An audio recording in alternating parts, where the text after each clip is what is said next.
Le Deutéronome, chapitre 30. Lorsque toutes ces choses t'arriveront, la bénédiction et la malédiction que je mets devant toi, si tu les prends à cœur au milieu de toutes les nations chez lesquelles l'Éternel ton Dieu t'aura chassé, si tu reviens à l'Éternel ton Dieu, et si tu obéis à sa voix de tout ton cœur et de toute ton âme, toi et tes enfants, selon tout ce que je te prescris aujourd'hui, alors l'Éternel ton Dieu ramènera ses captifs et aura compassion de toi. Il te rassemblera encore du milieu de tous les peuples chez lesquels l'Éternel ton Dieu t'aura dispersé. Quand tu serais exilé à l'autre extrémité du ciel, l'Éternel ton Dieu te rassemblera de là, et c'est là qu'il t'ira chercher. L'Éternel ton Dieu te ramènera dans le pays que possédaient tes pères, et tu le posséderas. Il te fera du bien et te rendra plus nombreux que tes pères. L'Éternel ton Dieu circoncira ton cœur et le cœur de ta postérité, et tu aimeras l'Éternel ton Dieu de tout ton cœur et de toute ton âme, afin que tu vives. L'Éternel ton Dieu fera tomber toutes ces malédictions sur tes ennemis, sur ceux qui t'auront haï et persécuté.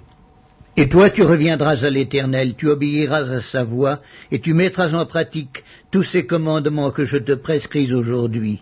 L'Éternel ton Dieu te comblera de bien en faisant prospérer tout le travail de tes mains, le fruit de tes entrailles, le fruit de tes troupeaux et le fruit de ton sol.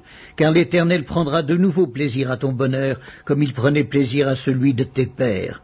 Lorsque tu obéiras à la voix de l'Éternel ton Dieu, en observant ses commandements et ses ordres écrits dans ce livre de la loi, lorsque tu reviendras à l'Éternel ton Dieu de tout ton cœur et de toute ton âme. Ce commandement que je te prescris aujourd'hui n'est certainement point au-dessus de tes forces et hors de ta portée. Il n'est pas dans le ciel pour que tu dises « Qui montera pour nous au ciel et nous l'ira chercher ? Qui nous le fera entendre afin que nous le mettions en pratique ?» Il n'est pas de l'autre côté de la mer pour que tu dises « Qui passera pour nous de l'autre côté de la mer et nous l'ira chercher ? Qui nous le fera entendre afin que nous le mettions en pratique ?» C'est une chose au contraire qui est tout près de toi, dans ta bouche et dans ton cœur, afin que tu la mettes en pratique. Vois, je mets aujourd'hui devant toi la vie et le bien, la mort et le mal, car je te prescris aujourd'hui d'aimer l'Éternel ton Dieu, de marcher dans ses voies et d'observer ses commandements, ses lois et ses ordonnances, afin que tu vives et que tu multiplies, et que l'Éternel ton Dieu te bénisse dans le pays dont tu vas entrer en possession.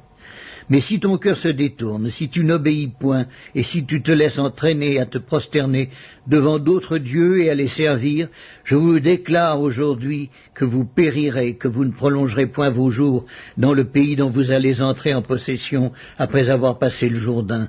J'en prends aujourd'hui à témoin contre vous le ciel et la terre. J'ai mis devant toi la vie et la mort, la bénédiction et la malédiction.